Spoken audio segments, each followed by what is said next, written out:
महीना बस कुछ ही दिनों में बीतने वाला है और आने वाली है साल की महारात्रि यानी महाशिवरात्रि।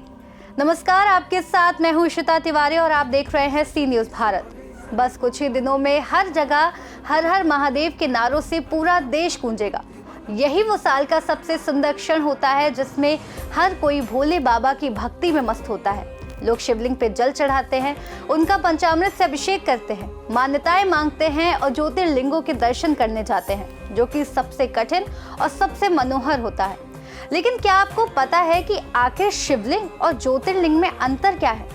अगर नहीं तो आने वाले कुछ मिनटों में हम आपको बताएंगे कि आखिर शिवलिंग और ज्योतिर्लिंग में अंतर क्या है। ज्योतिर्लिंग भगवान शिव के ऐसे स्थान हैं जहां शिव स्वयं ज्योति यानी प्रकाश के रूप में प्रकट हुए। ऐसे प्रकाश का चिन्ह कहा जाता है जो शिव के अनंत और शाश्वत स्वरूप का प्रतीक है। इनकी पूजा से भक्तों को मोक्ष और जन्म जन्मांतर के पापों से मुक्ति मिलती है, जिन्हें अत्यंत पवित्र माना जाता है और इन्हें स्थापित करने का उद्देश्य सृष्टि के कल्याण और संतुलन को बनाए रखना है। जबकि शिवलिंग शिव का सामान्य प्रतीक जिसे मंदिरों या घरों में स्थापित किया जाता है। ये मानव द्वारा बनाए भी जा सकते हैं और स्वयंभू भी हो सकते हैं। शिवलिंग पुरुष यानी शिव और प्रकृति शक्ति या पार्वती की समानता और उनके अटूट मिलन का प्रतीक है, जो सृष्टि के संतुलन और सभी ऊर्जाओं के स्रोत को भी दर्शाता है।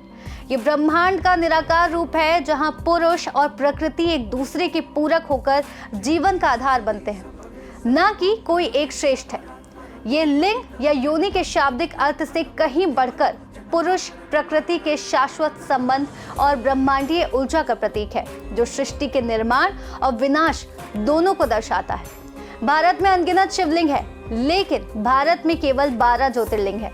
चलिए जानते हैं। श्री सोमनाथ सौराष्ट्र काठियावाड़, श्री मल्लिकार्जुन श्रीशैल, श्री महाकाल उज्जैन, ओंकारेश्वर अमलेश्वर मालवा, वैद्यनाथ देवघर झारखंड, श्री भीमशंकर पुणे महाराष्ट्र, श्री रामेश्वरम सेतुबंद, श्री नागेश्वर दारुकावन, श्री विश्वनाथ वाराणसी काशी, श्री त्र्यंबकेश्वर गौतमी गोदावरी, श्री केदारनाथ हिमालय, श्री घृष्णेश्वर शिवालय। शिव पुराण के अनुसार एक बार ब्रह्मा और विष्णु के बीच श्रेष्ठता का विवाद हुआ। इसे समाप्त करने के लिए भगवान शिव ने ज्योति स्तंभ के रूप में प्रकट होकर स्वयंभू रूप दिखाया, जिसकी ना कोई शुरुआत थी और ना ही कोई अंत। इस दिव्य ज्योति स्तंभ को ज्योतिर्लिंग कहा गया। ज्योतिर्लिंग दर्शन मात्र से जन्म जन्मांतर के पाप नष्ट होते हैं। ये केवल पूजा का केंद्र नहीं बल्कि शिव के अनंत शाश्वत और तेजस्वी रूप का आध्यात्मिक अनुभव है। जहां जहां ज्योतिर्लिंग स्थित हैं, वहां शिव ने स्वयं दर्शन दिए और अपने प्रकाश रूप में प्रकट होकर सृष्टि की रक्षा की।